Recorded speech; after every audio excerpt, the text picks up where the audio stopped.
السلام علیکم، نظر چوہان فوڈس نیو جرسی سے آپ کے ساتھ رابطے میں. آج میں لائبریری سے آپ کے ساتھ رابطے میں ہوں. دو نیوز میں شیئر کرنا چاہتا ہوں. میں ادھر آتا ہوں تو اخبارات، میگزینس وغیرہ پڑھنے کا موقع ملتا ہے. تو دو خبریں جو بڑی میں نے دیکھا نیو یارک ٹائمز میں اور وال اسٹریٹ جرنل پر بڑی سگنیفیکنٹلی رپورٹ ہوئی. ایک تو انڈیا میں گجرات میں ایک جھولا برج اسپرنگس والا وہ کلیپس کر گیا، کوئی 150 کے قریب بندہ مر گیا. اور سیول میں ایک لوگ کراؤڈ ہیلووین کا آپس میں وہ جب دوڑے رن ہوا تو اس میں فرینزی میں کوئی 150 کے قریب لوگ مر گئے. تو میں سوچ رہا تھا کہ کتنا یہ سب کچھ بالکل مادیت کا کوئی زیادہ فرق نہیں ہے. لائک ایک انسیڈنٹ بالکل ہی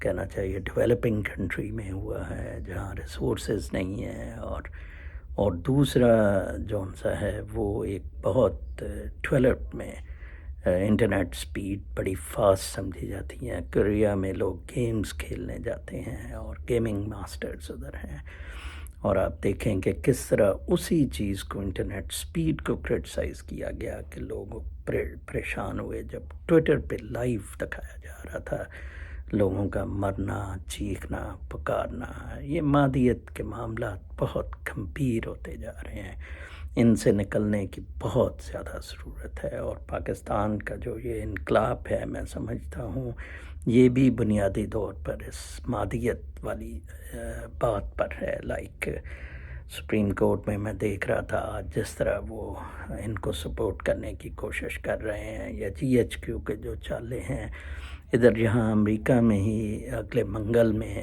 الیکشن ہو رہے ہیں اور بہت مشکل لگتا ہے ڈیموکریٹس کو اپنی سیٹیں بچانا. اور آج ہی میں نے دیکھا کہ ہر جگہ تقریباً رائٹس اور کنزرویٹیوز پریشرائز کر رہے ہیں، اور ڈیموکریٹک کنٹریز پہ بہت زیادہ پریشر ہے. یورپ میں، امریکہ پہ، کلائمیٹ چینج پہ، ڈھاکہ میں بہت حالات فلڈس کی وجہ سے خراب ہوتے جا رہے ہیں. تو لہٰذا اصل معاملہ مادیت سے اب نکلنے کا ہے، اس کے سوا اب کوئی چارہ نہیں ہے. اس سویلائزیشن کی سروائیول مورلز اور کانشنس پہ آگے ہوگی. جیسے ابراہم لنکن نے پولرائزیشن ختم کرنے کے لیے کہا تھا کہ جناب اب آپ کو کانشنس کی طرف، واپس ضمیر کی طرف جانا پڑے گا، ادروائز یہ معاملات حل ہوتے بالکل نہیں لگ رہے ہیں. کچھ زیادہ فرق گریڈ ایک جیسی ہے، چاہے وہ بہت زیادہ ڈیولپڈ کنٹری ہے چاہے وہ ڈیولپنگ کنٹری ہے، معاملات بالکل ایک جیسے ہیں. اپنا بہت خیال رکھیں. اگلے ویلاگ تک کے لیے اجازت، اللہ نے کے پاس.